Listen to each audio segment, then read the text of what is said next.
સુરતના મોરાભાગળ રોડ પર 5 દિવસ અગાઉ બનેલા લૂંટકાંડ મામલે ક્રાઇમ બ્રાન્ચ પોલીસે મોટી સફળતા મેળવી છે। અકસ્માતનું નાટક કરી ટોયોટા ફોર્ચ્યુનર કારનો કાચ તોડી ₹35 લાખની લૂંટ ચલાવનાર છારા ગેંગના 2 લૂંટારુઓને પોલીસે ઝડપી પાડ્યા છે। તેમની પાસેથી ₹19 લાખ રોકડ રકમ કબજે કરવામાં આવી છે। લૂંટારુઓ અમદાવાદથી બોગસ નંબર પ્લેટ લગાવેલી બાઇક અને મોપેડ પર સુરત આવ્યા હતા।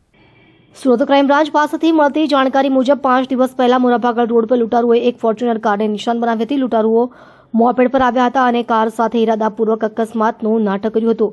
વાહન અથડાતા જ્યારે કારમાં બેઠેલા લોકો ધ્યાન આપવા લાગ્યા ત્યારે બીજા સાથે કારનો કાચ તોડી નાખ્યો હતો અને આ ઘટનાક્રમમાં લૂંટારુઓ કારમાં રાખેલી રોકડા ₹35,000ની થેલી પડાવી લઈને ફરાર થઈ ગયા હતા। પોલીસ તપાસમાં ખુલાસો થયો હતો કે આ લૂંટને અંજામ આપવા માટે છારા ગેંગના સભ્યો ખાસ અમદાવાદથી સુરત આવ્યા હતા। ગુનાને અંજામ આપવા માટે તેઓએ બોગસ નંબર પ્લેટ લગાવેલી મોપેડ અને બાઇકનો ઉપયોગ કર્યો હતો, જેથી પોલીસને ગેરમાર્ગે દોરી શકાય। પોલીસની એક ટીમે તપાસ દરમિયાન સૂત્રોના આધારે રેડ કરીને આ બંને આરોપીઓને દબોચી લીધા હતા। તેમની પાસેથી લૂંટની રકમ ₹19 લાખ રોકડા મળી આવ્યા છે। પોલીસે બંને આરોપીઓ સામે ગુનો નોંધી વધુ પૂછતાછ હાથ ધરી છે, તેમજ લૂંટની બાકીની રકમ અને અન્ય સાથીઓની શોધખોળ હાથ ધરી છે। ગત તારીખ 19/2/2026 રોજ સુરત શહેરમાં રાંદેર વિસ્તારમાં ભવાનીવાડમાં ગણેશ જયેશકુમાર આંગણે પેઢી છે, એમાંથી ₹35 લાખ ફરિયાદી શિવરતન વિનોદકુમાર પુનિયાનાઓ લઈ પોતાની ફોર્ચ્યુનર ગાડીમાં નીકળતા હતા।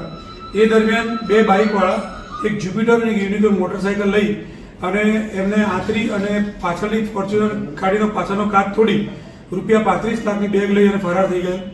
જે ક્રાઇમ બ્રાન્ચને ઇન્ફોર્મેશન મળતા ક્રાઇમ બ્રાન્ચની ટીમો, તમામ ટીમો, અમે પર સીપી સાહેબ અને જીસીપી સાહેબની સૂચનાથી ક્રાઇમ બ્રાન્ચની તમામ ટીમો લાગી ગયેલી કામમાં।